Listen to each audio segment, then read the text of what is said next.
Oui, on est incapable de développer la seule ville de Kinshasa, capitale de la République démocratique du Congo, et on parle de la nécessité de centraliser la direction du grand ensemble RDC entre les mains du gouvernement central. Or, dit la sagesse Congo, bitungu voit Kengi, Koulende le bionatako, Kengi voix. Ce qui veut dire, alors que tu es incapable de transporter un fagot de 9 bois, tu en ajoutes encore 9. On entend certaines personnes dire qu'il faut des grands pays car nous sommes à l'heure des grands ensembles. À cela, je rétorque en disant oui et non. Car les grands ensembles sont faits pour des grands sages au cœur pur. Sinon alors, ce grand ensemble devient une grande prison qui paralyse les ethnies rassemblées et constitutives du grand ensemble. Ainsi, dit la sagesse Congo, Makinu Kwabaleke, Luyalu, Buta, ce qui veut dire laisser la danse aux jeunes gens, tandis que la gestion du pays confiée aux sages, aux frères aimés, aux grands esprits. Peuple congolais, chers compatriotes, à l'heure des grands ensembles, le super grand ensemble appelé IRSS a éclaté en plusieurs États indépendants de dimension moyenne. À l'heure des grands ensembles, la Flandre et la Wallonie cherchent à se séparer en Belgique. À l'heure des grands ensembles, le Kosovo, la Bosnie, la Croatie se sont déjà séparés de la Serbie en Europe de l'Est. À l'heure des grands ensembles, la Tchécoslovaquie a éclaté en 2 pays indépendants. L'Ossétie du Sud et l'Abkhazie se sont séparés l'année passée de la Géorgie à l'heure des grands ensembles. Peuple congolais, mes chers compatriotes, les grands ensembles sont faits pour être gérés par des grands esprits, des grands sages, car il est extrêmement dangereux de confier un grand camion, un grand tonnage à des gamins qui ne savent même pas conduire une Volkswagen de Kinshasa. J'invite donc le peuple congolais à regarder la vérité en face et de transformer la République démocratique du Congo en une grande confédération congolaise, modèle américain ou modèle européen. Sinon alors, la République démocratique du Congo va subir la loi de l'histoire si l'actuel désordre organisé qui règne dans ce pays continue. L'unité de la RDC est un grand idéal, mais l'unité qui ne procure que la misère au peuple est inutile. Depuis 1960 jusqu'à ce jour, 50 années durant, nous avons toujours vécu la unité. La RDC, cette unité n'a rien procuré de bon au peuple congolais.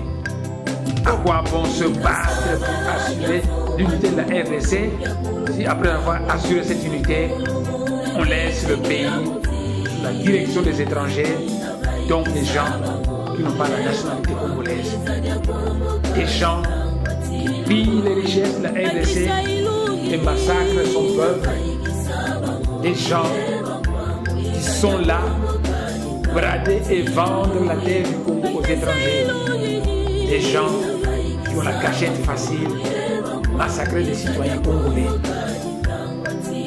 Qui sont-ils ces gens-là? Car dit la sagesse Congo, Nzenza, Bavondanga, Kampanya Congo. L'étranger qu'on tue, car on ne massacre jamais ses concitoyens. Peuple congolais, chers compatriotes, alors que la République démocratique du Congo a beaucoup de militaires bien formés, laissés par Mobutu, on néglige ces militaires, on les paye mal, et lorsqu'ils deviennent mécontents, on envoie des camions pour aller recruter des forces, nouveaux militaires, dont on sera incapable de nouveau d'entretenir comme il se doit, Alors que dit la sagesse Congo, un Tomisa, qui dit voya Tomisa qui salaud. Ce qui veut dire, place-moi dans les meilleures conditions de vie et de travail afin que je puisse améliorer la qualité de mon travail. Un Tomisa par la formation et le recyclage continu. Un Tomisa par un salaire correct et encourageant car le bénévolat ne paye pas. Un Tomisa par de meilleures conditions de vie et de travail. Un Tomisa qui dit voya Tomisa qui salue, dit la sagesse Congo. Peuple congolais, mes chers compatriotes, aux années 60, la communauté internationale justifiait les difficultés de notre pays par le manque de cadres formés. Aujourd'hui, nous avons des milliers de cadres bien formés dans tous les domaines. Des drôles de cadres qui, lorsqu'ils travaillent à l'étranger, ils sont de véritables savants qui sont très appréciés de tous. Mais aussitôt qu'ils rentrent au Congo travailler pour leur pays, ils deviennent vicieux et médiocres, même lorsqu'ils gagnent beaucoup d'argent par détournement de fonds de l'État. Mais pourquoi cela? Où est le vrai problème?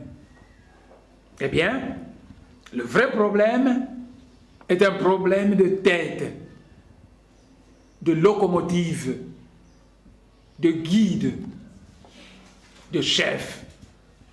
Ainsi, des wagons neufs tirés par une locomotive inadaptée ne produiront aucun miracle, car dit la sagesse Congo, Mfitantu Kandonga Bantuko. Ce qui veut dire un peuple qui n'a pas un chef intelligent, visionnaire et entreprenant ne peut pas gagner une guerre dans ce monde. Et nous, dignes fils du Congo, qui aimons réellement ce pays, nous souffrons quand nous voyons ces drôles d'intellectuels qui se prostituent pour des miettes en se mettant au service de n'importe qui, en glorifiant de nouveaux colons noirs et en travaillant au service des dirigeants à la nationalité douteuse, donc des faux Congolais, autrement dit, des nouveaux dominateurs de la République démocratique du Congo. Ces intellectuels prostitués sont de véritables Mimboesa Mansuela, dit la sagesse Congo. Ils sont des sardines dont la tête pensante est restée en Europe, en Occident. Ils sont des collabos et finalement des traîtres à la nation congolaise, autrement dit, la 5e colonne. Avec de pareilles personnes de la RDC, ce pays n'aboutira à rien. Peuple congolais, mes chers compatriotes, aussi longtemps que nous n'aurons pas à la tête de la République démocratique du Congo un ultranationaliste congolais qui soit un sage connaisseur, un grand sage doté d'une très forte personnalité, une force tranquille qui a le pouvoir de provoquer la renaissance culturelle et nationale congolaise, ce pays va continuer à tourner en rond par manque d'un chef sain, d'un divin réformateur, car dit la sagesse Congo, Mumpu, Muzingi Langansi, ce qui veut dire que la prospérité d'un pays dépend de la qualité de ses dirigeants. Peuple congolais, mes chers compatriotes, la République démocratique du Congo est un grand ensemble aux dimensions continentales. Développer ce pays, c'est développer toutes les régions de ce pays. Cela sera impossible lorsqu'on le laisse faire l'exode rural qui amène des milliers de personnes quitter leur région d'origine pour aller se disputer la terre des autres dans une autre région, créant ainsi des problèmes inutiles. Cette façon de faire crée le vide territorial qui est comblé par des Mororo et autres étrangers à la nationalité congolaise. La province orientale, par exemple, est presque aussi grande que la France. S'il volait le Katanga, le Maniema, la province orientale, le Kivu, etc. Et vous allez voir des régions entières où l'on n'a même pas une densité d'une personne au kilomètre carré. Il y a donc beaucoup de terres là-bas et de vides.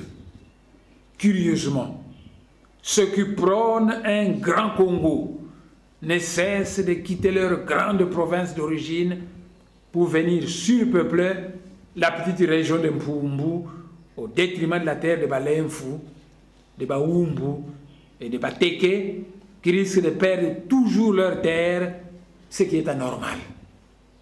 D'où tous ces problèmes de surpeuplement dramatique de la région de Kinshasa, alors qu'à l'intérieur du pays, on a beaucoup de terres fertiles, de l'eau abondante, de minerais, de forêts et de pierres précieuses.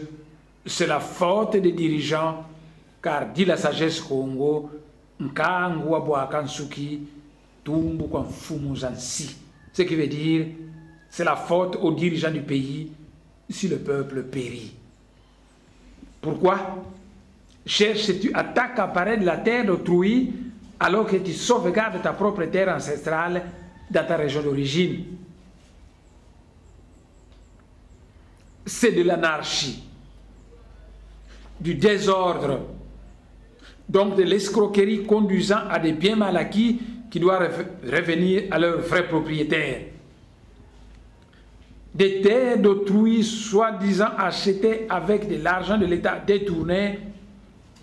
Or, dit la sagesse Congo, qui ame y voit, qui est au Kavwako, ce qui veut dire le mien est ma propriété, tandis que le nôtre ne m'appartient pas individuellement. Peuple congolais, mes chers compatriotes, 50 années d'indépendance, des unitaristes au pouvoir ont été incapables de construire un palais présidentiel à Kinshasa. On a été incapable de construire une nouvelle capitale ultramoderne, plus ou moins au centre du pays, à Lodja, comme on l'a fait au Nigeria, à Abuja, en Côte d'Ivoire, à Yamoussoukro, et au Brésil, à Brasilia.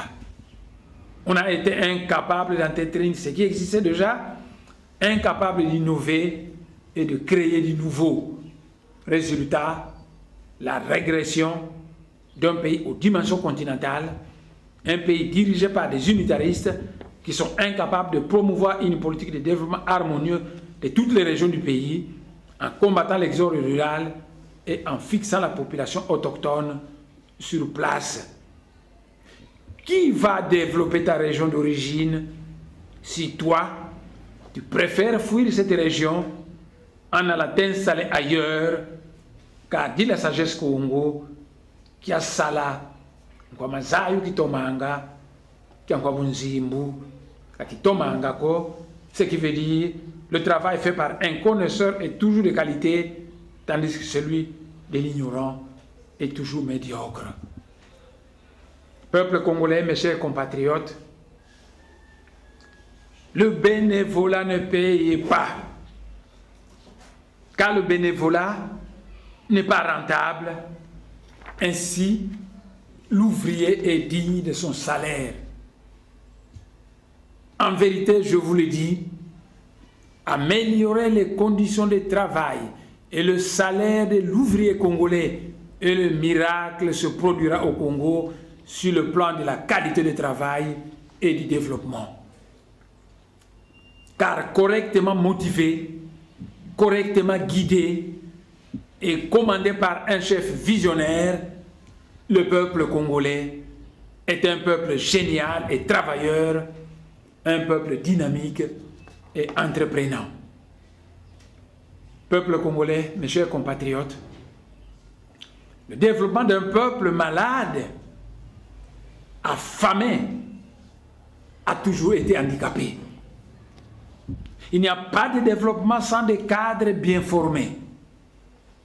Et il n'y a pas de formation sérieuse de cadres sans des écoles bien équipées et des enseignants, des agronomes, des médecins, des infirmiers, des laborantins et des fonctionnaires bien payés, bien motivés, sans une alimentation saine, riche suffisante et variée.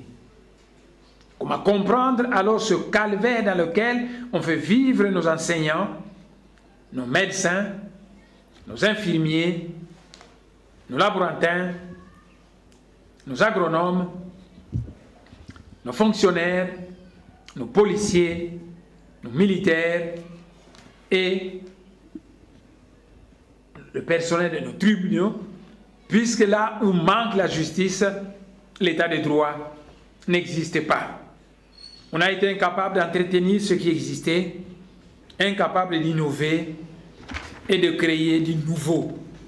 Résultat, la régression d'un pays aux dimensions continentales, un pays dirigé par des unitaristes qui sont incapables de promouvoir une politique de développement harmonieuse de toutes les régions du pays, en combattant l'exode rural et en fixant la population autochtone sur place. Qui va développer ta région d'origine si toi, tu préfères fuir cette région en allant t'installer ailleurs? Comment comprendre cela? Que l'enfant congolais puisse étudier dans ces conditions, dans des écoles de construction ridicules, où il est obligé de suivre des cours assis par terre, dans un pays qui est un grand producteur de bois, de grumes et de planches.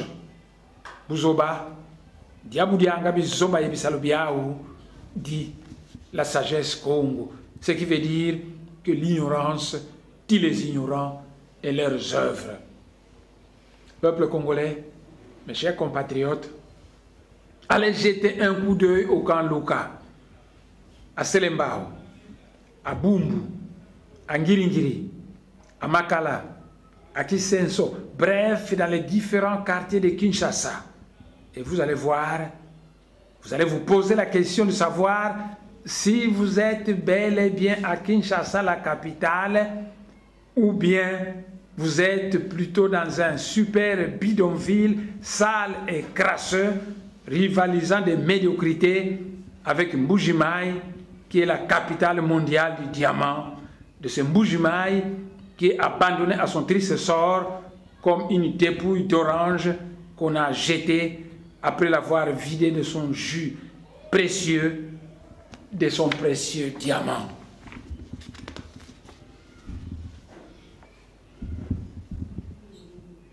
Qu'est-ce qui est judicieux? C'est de vendre de parcelles de terre pour que les Congolais pauvres puissent construire ces habitations misérables où vivent les citoyens congolais dans toutes les régions de la RDC, ou bien c'est plutôt mettre sur pied une entreprise chargée de construire des maisons de faux d'avance pour notre peuple. Peuple congolais, mes chers compatriotes, les citoyens congolais meurent de faim dans les villes alors que les produits agricoles pourrissent dans la campagne congolaise. On mange des piodi périmés et importés alors qu'au lac Maïndombe et dans toutes les grandes rivières de la province de l'Équateur, du bon poisson frais meurt de vieillesse faute de preneurs. On manque de routes et de bacs pour désenclaver l'Ouosi, Isangila, Kimvula et toute la campagne congolaise. Et cela fait déjà des décennies que les paysans congolais attendent ces routes, ces bacs, ces véhicules. Qui doit construire ces ponts et chaussées? La sagesse Congo répond: Enzenza wiza wantungi la vata timbokingeye mpa vata diaku saluki akunki. Ce qui veut dire: Monsieur l'étranger, viens me construire mon pays. Et au sage de répondre: et toi, le propriétaire de ce pays, quel est ton travail? C'est pourquoi nous devons faire appel aux ingénieurs congolais en priorité, qu'on leur donne de bons salaires, qu'on les place dans les meilleures conditions de travail, et le miracle congolais s'accomplira. Où trouver les capitaux nécessaires pour tous ces chantiers? La sagesse Congo répond en disant: Ngudi tatu, si putanga kimvwama, ya yampatu, Yaya Munkita, Yaya Mavangilo. Ce qui veut dire qu'il y a 3 mamans qui engendrent la richesse. Ces mamans s'appellent maman agriculture, maman commerce et maman industrie. Peuple congolais, mes chers compatriotes, chaque année, la République démocratique du Congo produit des dizaines de milliards de dollars qui prennent des destinations qui n'ont rien à voir avec le développement du pays et le bien-être du peuple congolais. Les dirigeants politiques de ce pays détournent des milliards, voire des millions de dollars en RDC et amènent cet argent en Asie, en Amérique, en Europe et dans certains pays africains où ces dirigeants font construire des somptueux hôpitaux, des hôtels luxueux, des stades de football et des entreprises diverses, procurant ainsi des capitaux à ce pays, du travail aux ouvriers de ce pays, et cela au détriment des chômeurs congolais et du développement de la RDC. Après, on compte sur des capitaux étrangers pour développer la République démocratique du Congo. Dommage, car dit la sagesse Congo, Wazola Kinkole, Diamfouka, ce qui veut dire, si tu veux devenir esclave, endette-toi. Peuple congolais, mes chers compatriotes, au lieu de s'attaquer au mal par la racine, en débouchant les caniveaux, en cessant les marécages et en combattant l'insalubrité, en exterminant les moustiques qui sont la cause première du paludisme, de la malaria, on préfère cette politique étrange qui consiste à laisser les moustiques tranquilles et d'inviter seulement les Congolais à dormir sous un moustiquaire soi-disant imprégné d'un produit chimique douteux, inconnu et non contrôlé médicalement, faisant de la République démocratique du Congo un pays aux dimensions continentales où se déversent comme dans un dépotoir tous les médicaments et aliments périmés du monde entier, des vaccins périmés, des vaccins expérimentaux, et cela à cause de l'amateurisme des dirigeants de ce pays qui a Sala, Nkwamazayu Kitomanga, qui a Nkwabunzimbu, Kitomanga, dit la sagesse Congo. Peuple congolais, mes chers compatriotes, le problème de la paix à l'Est ne trouvera une solution définitive que lorsque l'on va éradiquer les vraies causes de l'insécurité à l'Est. Quelles sont ces causes de l'insécurité à l'Est? Eh bien, les voici. La première cause, c'est l'absurdité des frontières coloniales qui ont balkanisé anarchiquement l'espace culturel des Nilotiques et de certains Bantous en Ouganda, au Rwanda et au Kivu, d'où certaines revendications de terres de part et d'autre de la frontière coloniale folle, absurde et insensée. La deuxième cause, c'est l'échec de l'intégration ratée entre les Bantous et les Nilotiques au Kivu, au Rwanda et au Burundi. La troisième cause, c'est la tentative d'hégémonie et de domination Tutsi sur les Bantous au Rwanda, au Burundi, au Kivu et à Ituri. Hégémonie alimentée par une certaine doctrine Tutsi qui dit que les Bantous ont dominé les Pygmées en Afrique centrale, tandis que nous, les Tutsis, nous avons l'obligation de dominer les Bantous.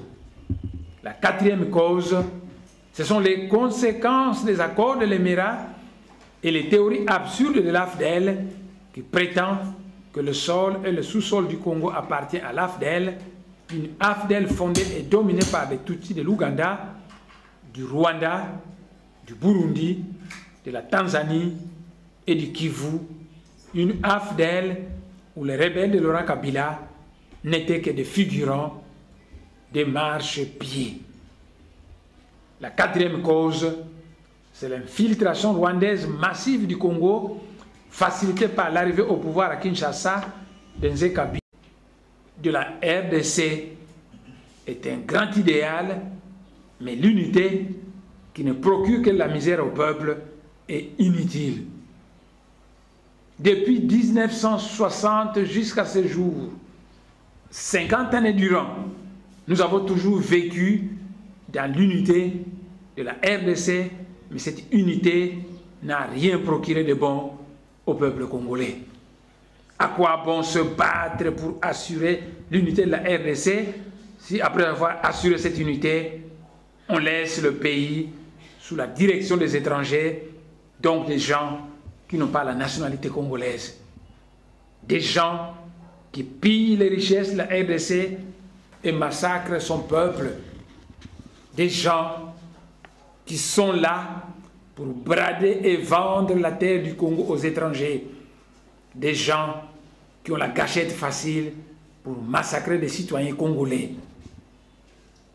Qui sont-ils ces gens-là? Car dit la sagesse Congo, Nzenza, Bavondanga, Kampandia Kongoko. C'est l'étranger qu'on tue, car on ne massacre jamais ses concitoyens. Peuple congolais, mes chers compatriotes, alors que la République démocratique du Congo a beaucoup de militaires bien formés, laissés par Mobutu, on néglige ces militaires, on les paye mal, et lorsqu'ils deviennent mécontents, on envoie des camions pour aller recruter des forces, de nouveaux militaires, dont on sera incapable de nouveau d'entretenir comme il se doit, alors que dit la sagesse Congo, ou Tomisa, qui dit voya Tomisa qui salue. Ce qui veut dire, place-moi dans les meilleures conditions de vie et de travail, afin que je puisse améliorer la qualité de mon travail. Ou Tomisa, par la formation et le recyclage continu. Ou Tomisa, par un salaire correct et encourageant, car le bénévolat ne paye pas. Ou Tomisa, par de meilleures conditions de vie et de travail. Ou Tomisa, qui dit voya Tomisa qui salue, dit la sagesse Congo. Peuple congolais, mes chers compatriotes, aux années 60, la communauté internationale justifiait les difficultés de notre pays par le manque de cadres formés. Aujourd'hui, nous avons des milliers de cadres bien formés dans tous les domaines. Des drôles de cadres qui, lorsqu'ils travaillent à l'étranger, ils sont de véritables savants qui sont très appréciés de tous. Mais aussitôt qu'ils rentrent au Congo travailler pour leur pays, ils deviennent vicieux et médiocres, même lorsqu'ils gagnent beaucoup d'argent par détournement de fonds de l'État. Mais pourquoi cela? Où est le vrai problème? Eh bien, le vrai problème est un problème de tête, de locomotive, de guide, de chef. Ainsi, des wagons neufs tirés par une locomotive inadaptée ne produiront aucun miracle, car dit la sagesse Congo, Mfitantu, Kandonga Bantuko. Ce qui veut dire un peuple qui n'a pas un chef intelligent, visionnaire,